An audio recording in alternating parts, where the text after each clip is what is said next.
I will speak to him like a saucy lackey, and under that habit, play the knave with him.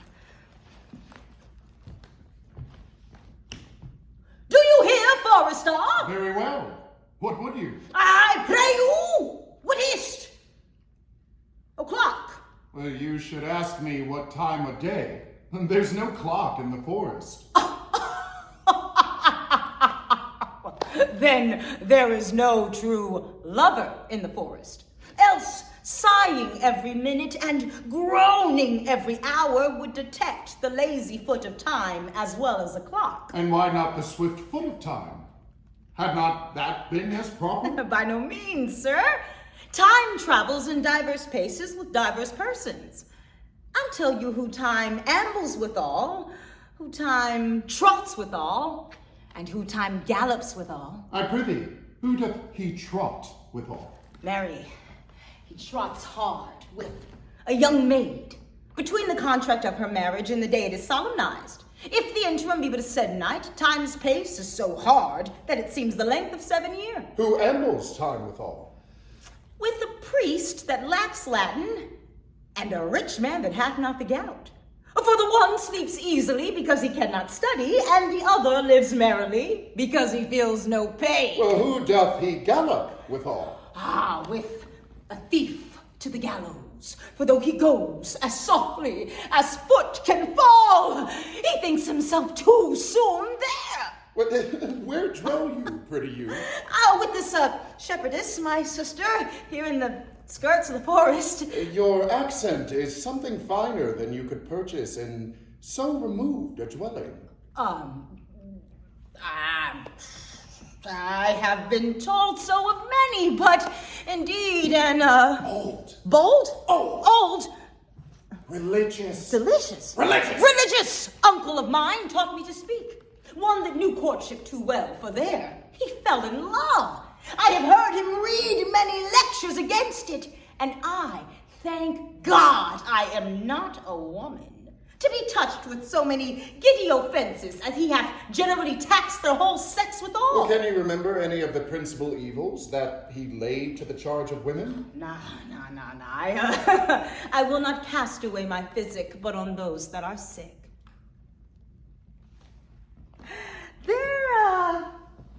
There is a man haunts the forest, that abuses our young plants with carving Rosalind on their barks.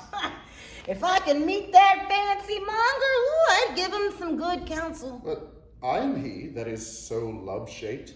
Well, I pray you, tell me your remedy. There is none of my uncle's marks upon you. He taught me how to know a man in love. Well, what were his marks? A lean cheek, which you have not. An unquestionable spirit, which you have not. Your sleeve unbuttoned, your shoe untied, and everything about you demonstrating a careless desolation, but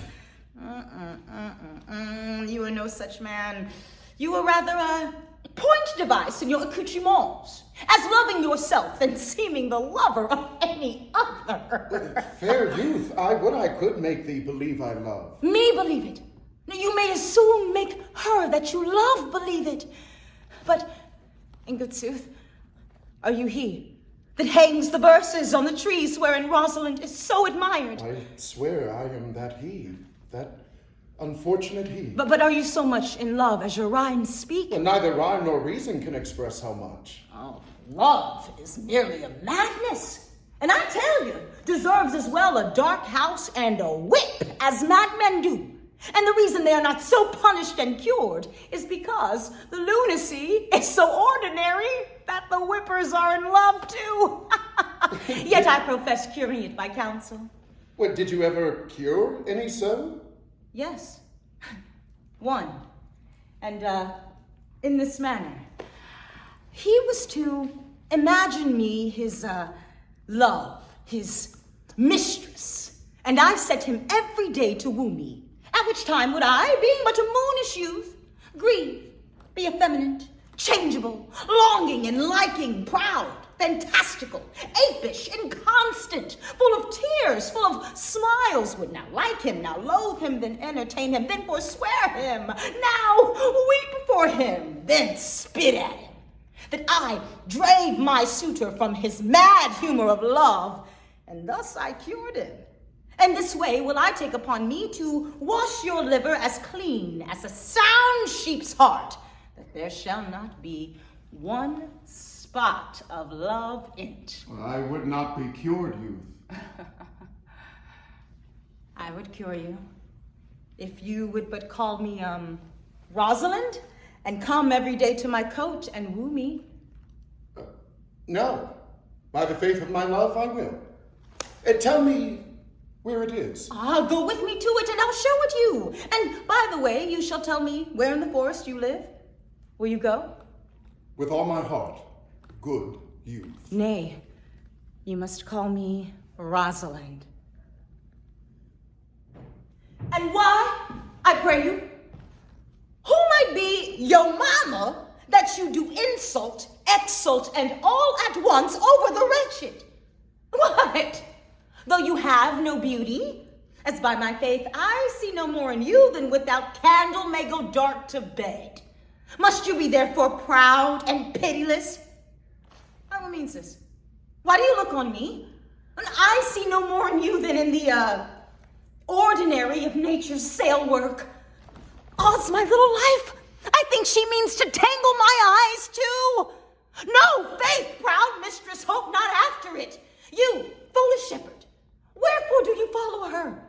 You are 1,000 times a proper man than she a woman. Oh, 'tis such fools as you that make the world full of ill-favored children. 'Tis not her glass, but you that flatters her. But mistress, know yourself. Down on your knees and thank heaven, fasting for a good man's love.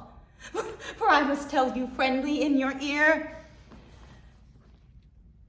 sell when you can. You are not for all markets. Cry the man mercy, love him, take his offer. Foul is most foul, being foul to be a scoffer. It is not the fashion to see the lady, the epilogue, but it is no more unhandsome than to see the lord, the prologue.